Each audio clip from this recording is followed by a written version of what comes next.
Welcome back to Tax D Wolf Academy. Today we're going to be talking about how to become a real estate investor with little to no money at all. But first, if you like creative but simple real estate investment strategies, like, share, and subscribe. And don't forget to hit that notification bell because a lot of our information might be time sensitive and you don't want to miss out on some of these affordable properties. Listen to me closely because this is going to be the most important lesson in your real estate investing career. OPM, other people's money. First things first, you need to get those basic 5 pillars that I talked to you about in the previous video understood so that you can really set yourself up for success in these next parts. Step 1 is going to be your credit. Once you get your credit right, you will be able to go to other lenders, other banks, and get money from them. Why would these banks give you money? Because that's just how our system works. The banks can't buy the houses themselves, so they need to give the money to a real estate investor like you so they can help beat inflation. With money being printed constantly, the value of money is constantly going like this.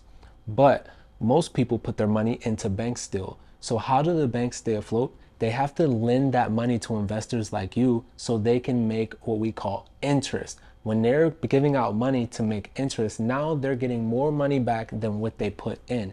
It's the ultimate investment. This means that when you bring an awesome deal to any lender, any bank, and it makes sense, they're gonna give you that money, no questions asked. The second scenario that you're gonna run into in order to use OPM is gonna be what we call a JV partnership or joint venture.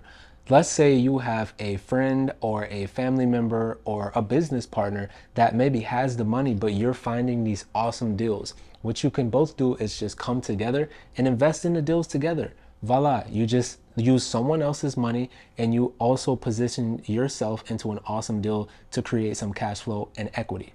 When conducting JV partnerships, it's important to make sure that you have the proper documentation in place because just to be honest, who knows what can happen? Business partners fall off every single day and 1 out of 4 businesses get sued. This is also why it's important to have a good legal team and the right mentor to help you out in case of any unforeseen circumstances.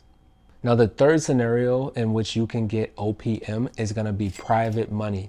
Now, just like the JV partnerships, you can still use some of these same relationships, a brother, a rich auntie, a business partner, but the only difference is they might not actually be partnered with you in the deal. They will come in as just an investor. So you could get a promissory note with someone and they can give you $10,000, and in that document it says, or in that contract, it says that you have to give them back 12% on that $10,000 within a year.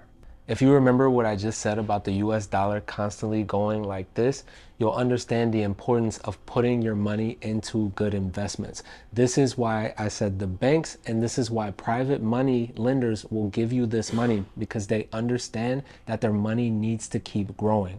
Finding OPM can be a simple process, but for some, it could be a little bit difficult depending on who you are as a person and how many relationships you already have established. To really find the other people's money that you need to invest in real estate, it's important to start networking now. Like I said, I've already done the hard work for you. So if you want to join our private network that has private investors and lenders and anything else that you'll ever need to conduct real estate deals, go ahead and click on that link below.